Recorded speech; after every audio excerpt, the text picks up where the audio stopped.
to wait to do a video on fretwork so that I had a guitar in the workshop that was ready to be fretted. However, due to the fact that nothing ever goes to plan, that guitar has not yet been spray finished. So what I'm going to do today is just show you the process of preparing the frets, because I can do that on the fretboard while it's waiting to go to spray finish. Now, frets is something I wanted to talk about for a while because they're such a good example of the amount of work that goes into a custom built guitar. You might walk into a guitar shop and see the wall of guitars and notice the frets but not give them too much thought. Now when fretwork is done in a factory, the fret wire is cut roughly loosely to the size of the fretboard and then it is hammered in, not to any specific length, just so it has overhanging edges. It is then clipped in situ on the sides of the fretboard and it is then beveled with a long, straight sanding block or similar so that you get that nice bevel on the edge. This is not going to be a how-to video because everyone has their different methods. I'm just going to show you what I do, put the camera on, maybe talk a little bit about what I'm doing at each stage so that you can really gain an appreciation for high-end fretwork.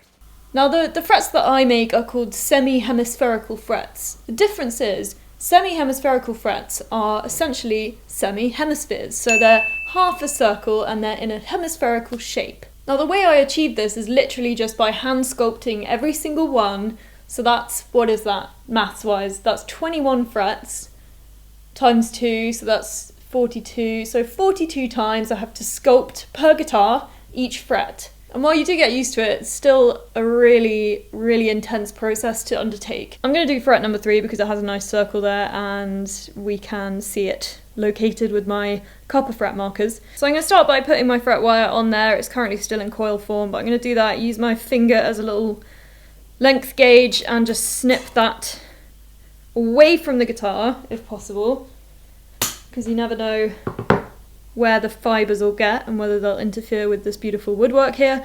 So that is all you do to start. You just trim it to length and then you do it for all of the frets. The tools that I'm using are these fret clippers from StewMac. They are the ones I spoke about in my last video. You could actually use just normal wire clippers, but having done that when I was doing my first guitar, I wouldn't recommend it. Just from a mess perspective, you kind of waste a lot of fret wire doing that. Now we all know and love StewMac, but they can be a little bit expensive, especially around this time of year when you're trying to budget and do Christmas things and whatever.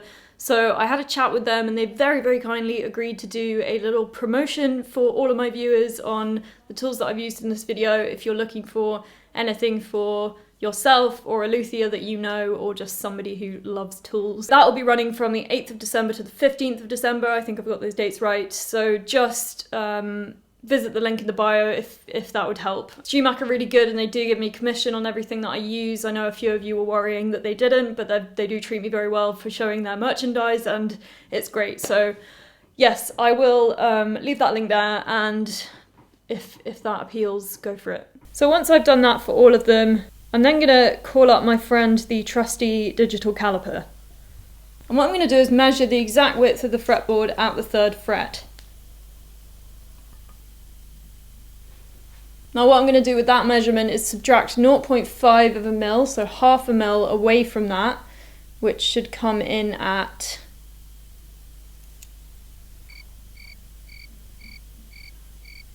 47.8. Hooray! 47.85. So I'm going to move my digital calipers to that exact measurement, 47.85.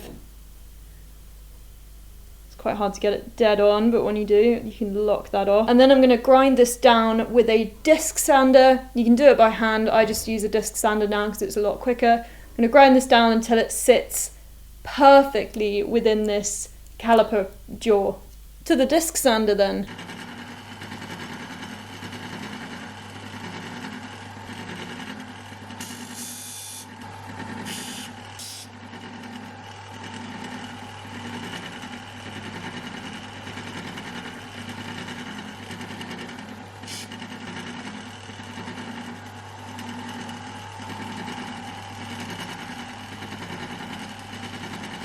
Now what I'm going to do now that fits perfectly the edge of the fretboard is draft in these deluxe fret tag nippers. Oh, it's just a real joy using these. So I've set up the depth stop to the desired thickness of my binding and I'm just going to go ahead and, if you can see this, is it going to let me zoom?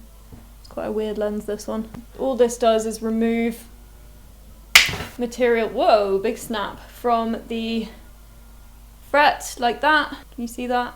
So it just removes that little extra bit so that the binding can be allowed for. And just to reiterate, I'm going to take a little bit more off than I usually would anticipate just from looking at the binding measurement, because over time that fretboard might shrink and expand, and when it does shrink, then I don't want the tang to pop out the side of the binding and leave a exposed fret. It would just look awful, and it would be awful for multiple reasons. Now, when you nip the tang, there is always a little bit of residue left behind, and again, that's something really good about these, is that they really minimize that residual metal. So I'm going to now just do a little bit of cleanup work with a metal file and get rid of that so it's nice and flat, because we want it to sit nice and flat on the edge of the fingerboard so that there are no gaps, and the way to achieve that is just by making this bit on the bottom there really flat.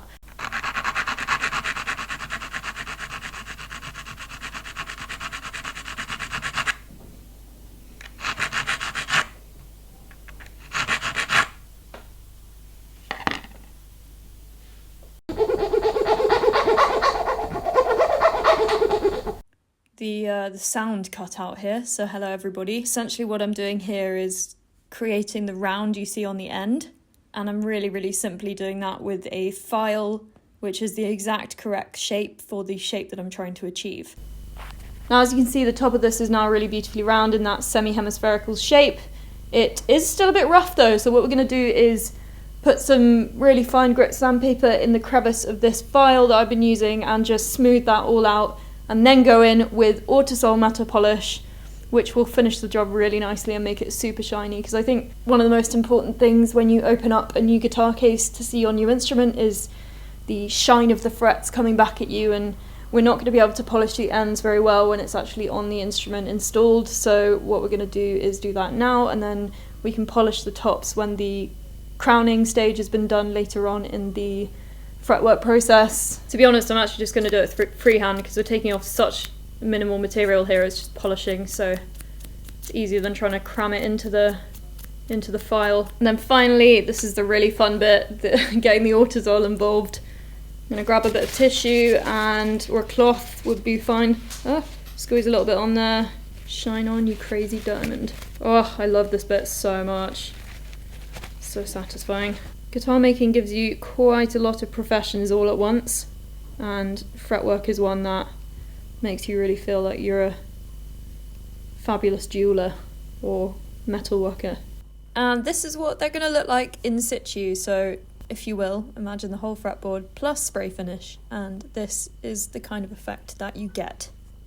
A lot of work for one little fretboard, but man, it makes a huge difference, I think, as a player, when I run my fingers down the board, when I look down and it's winking at me and it's beautifully sculpted by hand. It all makes it worth it, I think.